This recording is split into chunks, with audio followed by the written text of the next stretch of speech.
Hi everyone, welcome back to the channel. My name is Courtney-Ann and I'm a real estate content creator and real estate agent in the island of Jamaica. I'm an agent at Century 21 Heave Hope Properties.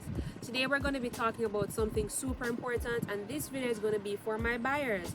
I'm going to be telling you what are the various steps needed to be taken, or what are the different documents you need to submit before you even think of buying a home.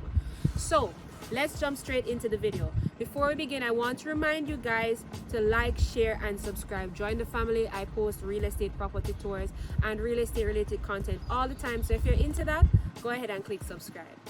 Alright, so number one on the list is finding a real estate agent. I am a realtor, but of course there are other realtors as well. Although I want you to work with me because I am one of the best and I can help you find your dream home.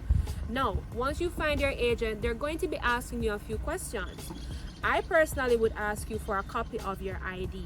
I need to know who you are. You calling me and telling me that your name is Bob and you're from California, I'm honestly not sure. And guys, it's a dangerous time. So sharing a copy of your ID always helps.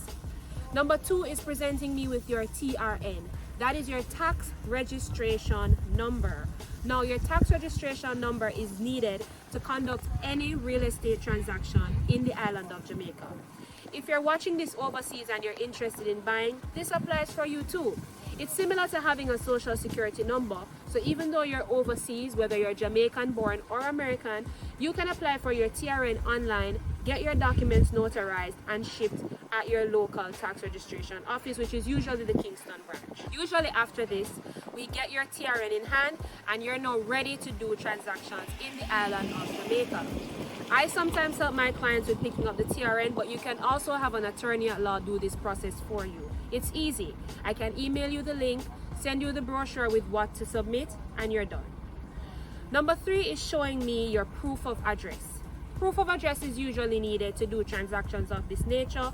This can be a bill or a bank statement, and for my overseas clients, your driver's license usually works, seeing that it has your address on it. Number four is your proof of address. Of course, we need to see that you can afford the home.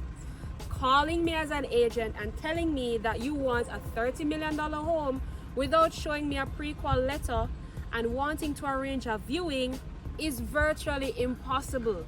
For me, I don't schedule viewings unless you can show me that you're pre-qualified for that amount, and if you're pre-qualified for less, you also have to show me that you have the cash to make up for it. Now, there are many factors that come into being able to afford a home. I always tell clients, being approved for a mortgage does not mean that you can purchase this home. Why would I say that? Because there are different factors to buying a house, such as having your cash deposit. Your cash deposit is typically 5%. Some persons offer more, some developers want 10%. Legally, I believe you're not supposed to require more than 15% from a person to down pay on a home. But of course, you can always check this fact with your attorney. So your deposit is needed, and then you need your closing cost as well, which is paid out of pocket. Your deposit is deducted from the overall purchase price of a home. For example, if your house is 10 million and you've down paid 500,000, it means that the bank will now pay 9.5 million. Your closing cost, however, is what I refer to as an excess cost, which you will pay out of pocket. So, if I have a $20 million pre-approval, but I only have $500,000 in cash, it means that I don't have enough money for my deposit and my closing costs.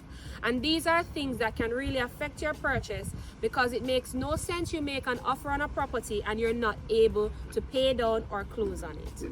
So again, proof of funds are very important. So if me or other agents ask you for this, we're not necessarily prying into your business. We just need to know what you can afford. Usually with this pre-approval mortgage or mortgage letter that you would have gotten, I will now be able to show you what price range you can actually pay down for, which includes your mortgage, your closing costs, and your deposit. So ID, TRN, proof of address, and proof of funds, and you submit these to your agents, you are now ready to start looking at properties. So your local realtor will then show you the different properties in your price range. You let us know, or let me know, what parishes or areas you prefer, what bedrooms amount you prefer, and what bathroom amounts you prefer. Of course, I will give my feedback so that we get a more realistic approach. And then sometimes I may even recommend other options, which could be, hey, let's get a fixer-upper and you know, renovate, or hey, let's look at buying land and you build instead. But I will show you the options that you qualify for. After this, you find a property or a plot of land that you like. You are now ready to make an offer. Now remember those documents that I told you about? Now I don't have to scramble and get your documents in order. I already have them on file. So you write up your offer form, sign it, and you are ready to make an offer on your property. Another document that you would have gotten from me is a customer information form.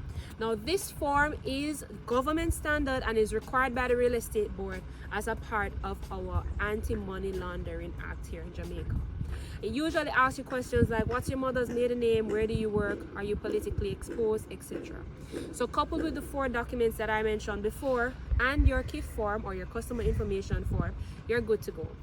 Now after this, your offer can be accepted or denied, and if accepted, then we proceed to having your attorney arrange you paying your deposit and signing your sales agreement.